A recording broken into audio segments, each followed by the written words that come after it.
Wala pang opisyal na inilalabas na balita tungkol dyan.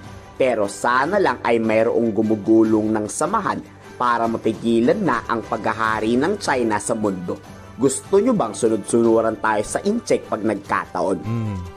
Sino ba naman ang gusto na makisunod-sunuran tayo sa mga yan? Okay mga utol, kung napansin nyo, nito lamang kamakailan, nag-launch na ang NATO, yung North Atlantic Treaty Organization, yung pinakamalakas na military alliance sa buong mundo. Nag-launch na ng exercise na matatapos hanggang sa May. So doon ipapakita nila talaga kung gaano kalakas ang puwersa nila, kung paano itong mga bansang ito, itong China, itong Russia at North Korea, kung gaano kalakas yung posibleng babanggain nila. Hindi lang naman United States. Yun nga sinasabi ko Pag ang United States ang gumalaw, hindi lang naman United States, yung buong NATO. More or less 31 countries ang makakalaban nila. Gaano kalakas yung pwersa noon at hindi yun basta-basta mga bansa lamang, napakabibigat rin ng mga bansang kasapi ng NATO. Tayo, hindi tayo kasali sa NATO, pero alam natin, kaalyado natin US, so it goes hand in hand, diba? So automatic, kakampi natin yung buong NATO. Kasi pag napasabak ang Amerika, mga karunungan, kaalaman, teorya, kasaysayan, hiwaga at mga bagong tuklas. Alamin natin. Ito malamang ang tanong ng karamihan sa mga Pilipino. Kung gaano nga ba kaepektibo ang paghahandang ginagawa ng Pilipinas o ng ating gobyerno sa napipintong gera. Alam naman natin yung tensyon na nangyayari dito sa South China Sea. Partikular yung issue natin ng Pilipinas sa China at yung issue ng China at Taiwan, mga utol.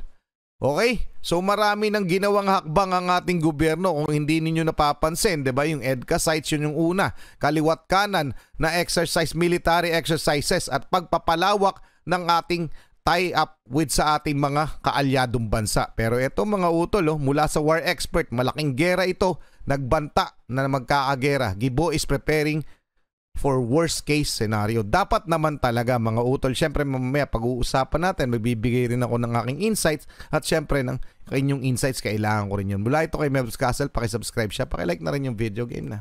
Alam ng Administrasyong Marcos na may mangyayaring malaking gulo sa Taiwan. Pero hindi ito isinisiwalat ng National Defense. Babalayan ng isang war expert sa lahat ng mga Pilipino. Kung mapapansin nyo, wala nang bullying tactics ang China sa West Philippine Sea. Bakit? Kasi nakatutok ang People's Liberation Army China sa pananakop na gagawin nito sa Taiwan. At sekretong kumikilos na ang mga Chinese para salakayin at sakupin ang Taiwan. Alam ni PBBM na mangyayari ito. Kaya bumili na ang Philippine Navy ng mga barkong pandigma, 3 attack submarine at BrahMos supersonic cruise missile. Nandito na rin sa Pilipinas ang pangdepensa sa pagtama ng missile sa ating bansa, ang Spider Air Defense System. Paghahanda nga to sa posibilidad ng worst case scenario sa Taiwan. Tama naman na magpalakas. Alam naman natin lahat, pinalalakas natin yung ating sandatang lakas, ang ating pandepensa, mga utol. Pero hindi po necessarily tayo'y sasabak sa gera, mga utol. Hindi po Tayo po ay naghahanda na para kaya nating depensahan ang ating bansa. Okay? Pero yung mag-engage sa China kung sakali, hindi po yan kasama sa mga plano. Tayo po ay magtatanggol ng ating teritoryo. Kaya po tayo nagpapalakas ng ating sandatang lakas kasi sobrang luluma na at wala nang kakayahan o kapasidad ang ating Armed Forces of the Philippines na ipagtanggol ang ating bayan kung sakaling magkaroon ng invasion, dahil alam naman natin kung gaano kalakas itong China. Balik na natin konti. Paghahanda nga to sa posibilidad ng worst case scenario sa Taiwan dahil madadamay ang Pilipinas sa galit ng mga incheck. Worsening uncertainty, the increasing uncertainty in the region tells you that for this government, the regional strategic environment has become more uncertain. There are more regional flashpoints in recent years, in the past year, that includes the Taiwan Strait.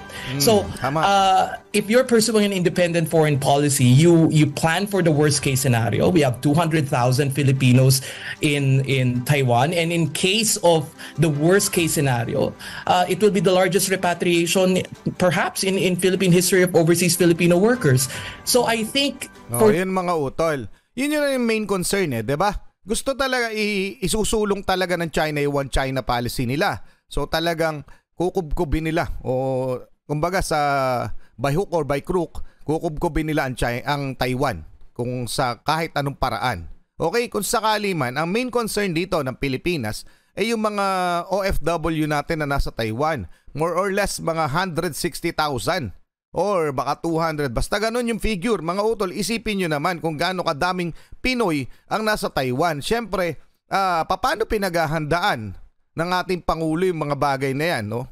So bukod doon sa pagtatanggol ng ating teritoryo, concern pa rin yung maiipit na mga kababayan natin sa Taiwan kung sakali magsimula yung China invasion dito sa Taiwan. So kaya tayo naglalagay o nagtatalaga na rin ng mga extra troops, yung mga American troops dito sa Pilipinas.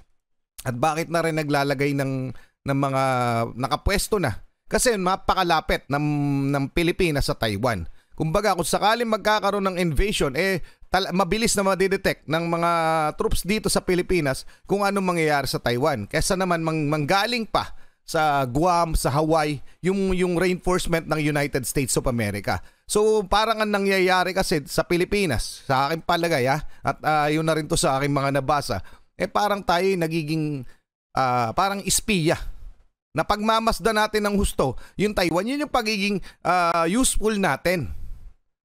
Na pagmamasdan na nakikita, nadidetect ng Pilipinas kung ano nangyayari o anong mangyayari pa lang. Kung sakali magkakaroon ng invasion from China to Taiwan, malaking bagay na yung pwesto natin dahil dun sa geographical position natin na makakapagpadala ng reinforcement itong United States of America. Doon pa lang pwede na yon. Kaya rin kung napapansin ninyo mga utol, etong China, 'di ba? Itong China, kapag tayo naglalagay, ito sa Batanes, maglalagay na naman tayo ng bagong base militar kung sakali magdadagdag ng mga troops. Ayaw nila, nagagalit sila. Kasi nga alam nila na ang lapit ng Batanes, parang more or less 200 kilometers nautical miles lang sa Taiwan, alam nila na yun ay parang gateway para mabilis makapagpadala ng reinforcement. So, masisira doon ang mga plano ng China. Kaya yung nagagalit. So, basically, wala naman silang pakialam sa teritoryo natin kung anong gawin natin, di ba? Pero bakit sila nakikialam? Kasi alam nila yung plano, yung game plan, yung movement, kumbaga chess match ito yung movement na ginagawa ng United States of America. Di ba? At ng Pilipinas. So, parang ano yun sa kanilang galaw. Kumbaga, matinding depensa na agad. Parang ganon mga utol. Mamaya i-check natin yung isang article tungkol dito mula sa The Nation para mas maunawaan natin kung paano yung pagpeprepara ng Pilipinas. For the Marcos government, we plan for the worst and we use whatever tools that we have, and one of those is this supposedly an ironclad mutual defense military alliance with the United States as well as strategic partnerships with other countries. But may bali-balita rin na bumubuo ang US ng ASEAN NATO. Wala pang opisyal na inilalabas na balita tungkol dyan. Pero sana lang ay mayroong gumugulong ng samahan para mapigilan na ang paghahari ng China sa mundo. Gusto nyo bang sunod-sunuran tayo sa incheck pag nagkataon? Sino ba naman ang gusto na makisunod-sunuran tayo sa mga yan? Okay mga utol, kung napansin nyo, nito lamang kamakailan, nag-launch na ang NATO, yung North Atlantic Treaty Organization, yung pinakamalakas na military alliance sa buong mundo. Nag-launch na ng exercise na matatapos hanggang sa May. So doon ipapakita nila talaga kung gaano kalakas ang puwersa nila, kung paano itong mga bansang ito, itong China, itong Russia at North Korea, kung gaano kalakas yung posibleng babanggain nila. Hindi lang naman United States. Yun nga sinasabi ko Pag ang United States ang gumalaw, hindi lang naman United States. Yung buong NATO. More or less 31 countries ang makakalaban nila. gaano kalakas yung pwersa noon at hindi yun basta-basta mga bansa lamang, napakabibigat rin ng mga bansang kasapi ng NATO. Tayo, hindi tayo kasali sa NATO, pero alam natin, kaalyado natin US, so it goes hand in hand, diba? So automatic, kakampi natin yung buong NATO. Kasi pag napasabak ang Amerika, kakampi natin yung NATO. Anyway, check natin tong article na to, mga utol. Yung paano yung preparing for war. Ito yung mula sa The Nation. Ayan, no? Preparing for war in the South China Sea. Ahead of massive war games involving US and Filipino troops, the Defense Department announced that it will gain access for, medyo matagal na to, pero ito yung gusto ko dito, mga utol. Ito yung gusto ko tong statement na to. Imagine you have a visitor who come into your house, okay? You welcome this visitor, but this visitor who has all the guns, all the materials that basically you cannot object to because they are fully loaded. And you cannot even tell this visitor to get out of your house when you want them to get out. Ang tinutukoy dito, ang ganda nung niya, no? Parang paglalathala niya, no? Yung senaryo, may bisita ka na maraming dalang barel, may bisita ka. So hindi mo mapapaalis kasi may kapasidad siyang kitilin ka, no? Yun yung China. Ganon, kaya hindi natin mapaalis. So yun yung paano natin paghahandaan yung ganon, nandyan na sa ating bakuran. 'Di ba mga utol? Napakaganda nung kanyang paliwanag. So medyo mahaba. So hindi na natin babasahin ng buo. Ang gusto ko lang malaman dito kung paano inihahanda ng Pilipinas yun na nga. So nagdagay tayo ng gumawa tayo ng na exercise, military exercises, naglagay tayo ng mga extrang EDCA sites para sa ating mga kaalyado. So yun, mga utol, syempre magdadalawang isip na ito. Etong bisita na ito, itong China, na tayo birahin. Doon pa lang, mga utol, maganda na yung plano. Hindi po tayo naghahanap ng gulo, pero kung sakali, handa po tayo. So basahin nyo na lang, napakaganda nitong binasa ko na to, pero yun na rin naman yung halos nilalaman. Ito mula sa The Nation, Preparing for War in the South China Sea.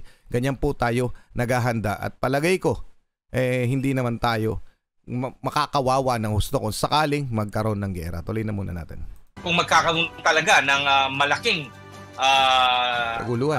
armed confrontation, lalo na sa Taiwan, tingnan lang natin ang mapa, napakalapit natin.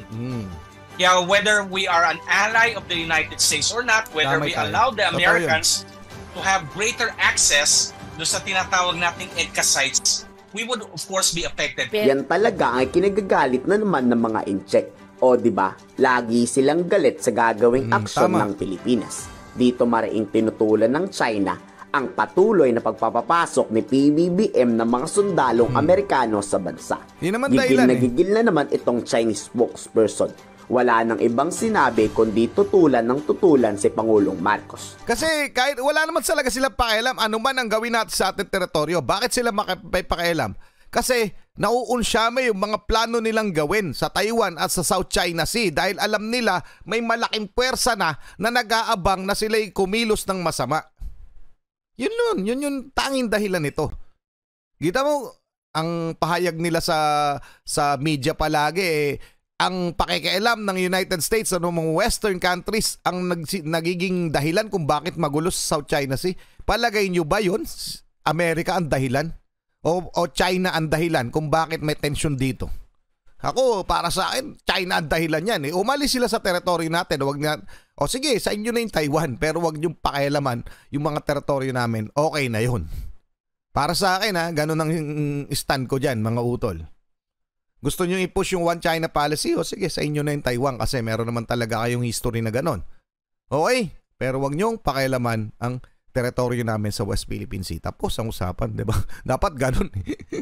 Ang masikagalit pa dahil papalapit na naman ang taong-taong balikatan exercises 2024. Tama. Inaasahang paghahanda nga sa giyera sa Taiwan ang tema ng gagawing military exercises. Yan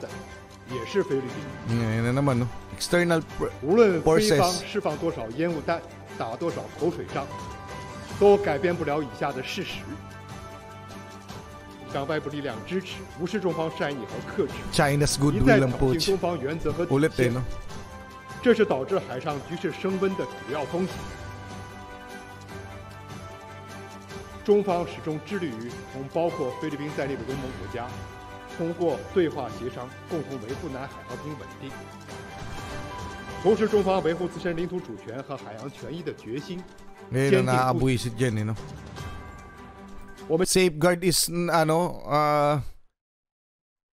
sabi niya? Hindi daw sila hindi sila magde-deter na i-safeguard ang kanilang territorial sovereignty and maritime rights. Putya, hindi naman kanila. Yung inaangkin nila talagang ginigiit nila no. Amin yan, yan ang pinaglalaban namin. Na mali kayo. Lahat kayo mali. Parang ganon. Anyway, mga utol, nakakabwisit lang kasi pakinggan ang mga sinasabi nito kasi puro kasinungalingan naman. Anyway, paki-comment ang inyong opinion. Mga utol, maraming salamat sa inyo. Maraming salamat kay Mabs Castle. Muli ako si Target Achilles. Kayo mag-iingat, keep safe, God bless at saludo po ako sa inyo lahat. Huwag nyo kakalimutang mag-iwan ng komento.